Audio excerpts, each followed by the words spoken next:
ಪಾಕಿಸ್ತಾನ್ ಜಿಂದಾಬಾದ್ ಅಂತ ಕೂಗಿದ್ದಾರೆ ಅಂತ ಹೇಳಿ ಆರೋಪವನ್ನು ಮಾಡ್ತಿದ್ದಾರೆ. ಏನ್ ಹೇಳ್ತೀರಿ ಸರ್? ನಿಮ್ ಜೊತೆಲೆ ಇದ್ದಂತ ಕಾರ್ಯಕರ್ತರು ಕೂಗಿದ್ದಾರೆ ಅಂತ ಹೇಳಿ ಇವಾಗ ವಿಧಾನಸೌಧದಲ್ಲಿ ರಿಸಲ್ಟ್ ಅನೌನ್ಸ್ ಆದ ತಕ್ಷಣ ನಾವು ಎಲ್ಲ senior leaders D K Shivakumar ಸಾಹೇಬ್ರಾಗ್ಲಿ ಸುರ್ಜೇವಾಲಾ ಅವರೆಲ್ಲರೂ ಬಂದು ಅಲ್ಲಿ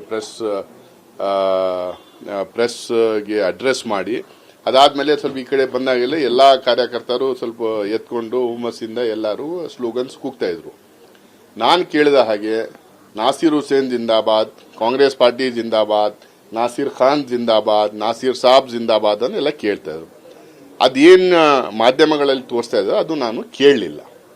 ನಾನು ಕೇಳಿದ್ರೆ ಅಲ್ಲಿ ಅಬ್ಜೆಕ್ಟಿವ್ ಮಾಡ್ತಾ ಇದ್ದೆ, ಕಂಡೆಮ್ ಮಾಡ್ತಾ ಇದ್ದೆ ಮತ್ತು ಕ್ರಮ ತಗೊಳ್ಳೋಕು ಹೇಳ್ತಾ ಇದ್ದೆ. ನಾನು ಅದು ಅಲ್ಲಿ ಕೇಳಲಿಲ್ಲ. ಇವಾಗ ಅದು ಮಾಧ್ಯಮದಲ್ಲಿ ಬಂದಿದೆ. ಆವಾಗಲೇ ನನಗೆ 3-4 ಜನರು ಫೋನ್ ಮಾಡಿದ್ರು.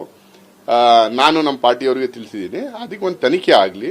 ಆ ತನಿಖೆಯಲ್ಲಿ ಅದು ಯಾರು ಕೂಗಿದಾರೋ ಇಲ್ಲ ಮಾರ್ಫ್ ಮಾಡಿದಾರೋ ವಿಡಿಯೋ, ಯಾರನ್ನ ಮಿಸ್ಚೀಫ್ ಮಾಡಿದಾರೋ ಇಲ್ಲ ಯಾರನ್ನ ಬೇರೆ ಪಕ್ಷದವರು ಇಲ್ಲ ಬೇರೆ ಯಾರನ್ನ ಮಿಸ್ಚೀಫ್ ಮಾಡಕ್ಕೆ ಬಂದು ಯಾರನ್ನ ಕೂಗಿದಾರೋ, ಸೊ ಅದು ತನಿಖೆ ಆಗಬೇಕು. ತನಿಖೆ ಆದ್ಮೇಲೆ ಯಾರೇ ಅದಕ್ಕೆ ರೆಸ್ಪಾನ್ಸಿಬಲ್ ಇರಲಿ, ಕೂಗಿದ್ರೆ ಕೂಡ ಕ್ರಮ ತಗೊಳ್ಳೇಬೇಕು, ಆಕ್ಷನ್ ಇರಬೇಕು. ಕಾನೂನು ಪ್ರಕಾರ ಅವ್ರ ವಿರುದ್ಧ ಯಾವುದೇ ಕ್ರಮ ಇರಲಿ ಅವ್ರ ವಿರುದ್ಧ ತಗೊಳ್ಳೇಬೇಕು.